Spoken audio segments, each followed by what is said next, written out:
Al-Quran ini artinya adalah bacaan, bentuknya suara, abstrak, sir, rahasia.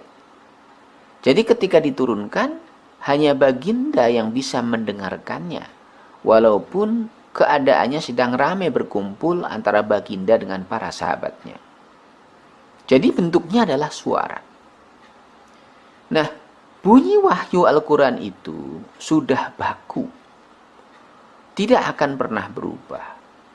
Dan semenjak diturunkannya, Al-Quran itu sudah disifati tartil. Saya tegaskan berulang-ulang, tartil itu bukan karena ada ilmu tajwid, tetapi tartil itu adalah sifat bawaan semenjak firman tersebut diturunkan kepada baginda Shallallahu Alaihi Wasallam. Jadi branded ya, sifat bawaan wahyu sudah dalam kondisi tartil. Demikian Allah Subhanahu wa taala firmankan dalam surat Al-Furqan, surat ke-25 ayat 32. A'udzu billahi minasyaitonir rajim wa rattalnahu tartila. Dan kami benar-benar telah mentartilkannya. Maksudnya mentartilkan Al-Quran. Pemirsa, ayat ini menceritakan tentang proses turunnya Al-Quran secara berangsur-angsur. Dan di sana Allah tegaskan bahwa pada saat diturunkannya wahyu tersebut, Allah benar-benar telah mentartilkan bacaannya. Para pemirsa sekalian, kemudian wahyu Al-Quran itu ditulis dalam lembaran-lembaran kertas, dikasih cover, dijilid, menjadi sebuah buku. Buku bahasa Arabnya kitab. Khalifah Utsman radhiyallahu an menyebutnya mushaf. Sama saja ya, disebut mushaf atau kitab, maksudnya adalah sama saja. Jadi pemirsa sekalian, mohon diperhatikan di sini, kitab atau mushaf itu datangnya belakangan. Awalnya adalah dalam bentuk voice atau bacaan. Baginda tidak menerima Al-Quran dalam bentuk benda, kitab, mushaf, tidak. Tapi baginda menerimanya dalam bentuk voice, suara, bacaan. Kalau kemudian bisa ditulis, itu karena ada data sumbernya. Ya voice itu data sumbernya. Artinya kitab ini hadir di hadapan kita melalui sebuah proses. Menerjemahkan suara, kemudian dijadikan tulisan. Para sahabat tidak sembarangan menuliskannya. Ini perlu saya sampaikan, jangan sampai pandangan seorang muslim terhadap Al-Quran sama dengan pandangan orang sekuler, yaitu menyoal dokumen sekunder, kitab, mushaf, dengan membuang data utama, wahyu. Bila pemahamannya terpisah, kita hanya melihat tulisannya saja, tanpa melihat data sumber, tanpa melihat wahyu, nanti pemahaman kita mudah dipalingkan.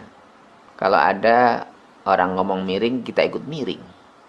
Kok orang Islam kitabnya berubah-ubah? Gimana tuh?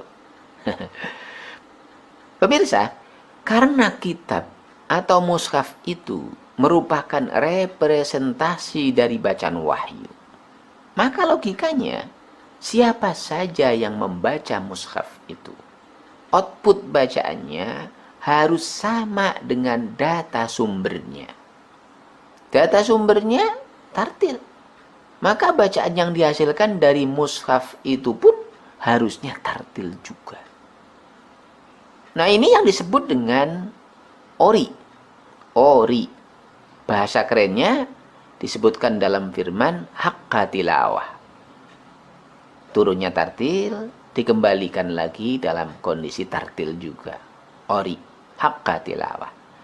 Dan perlu Anda ketahui, orisinilitas ini menjadi salah satu syarat dalam peribadatan agar ibadah kita semua diapresiasi oleh Allah Subhanahu wa taala. Nah, para pemirsa, bacaan yang haqqa tilawah ini Allah jadikan indikator bagi seorang mukmin.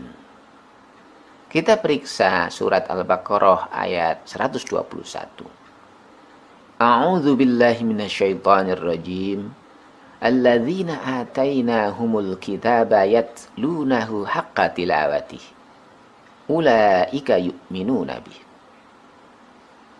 Orang-orang yang telah kami berikan kepada mereka Alkitab, maksudnya Al-Quran, mereka senantiasa membacanya dengan bacaan yang sebenarnya.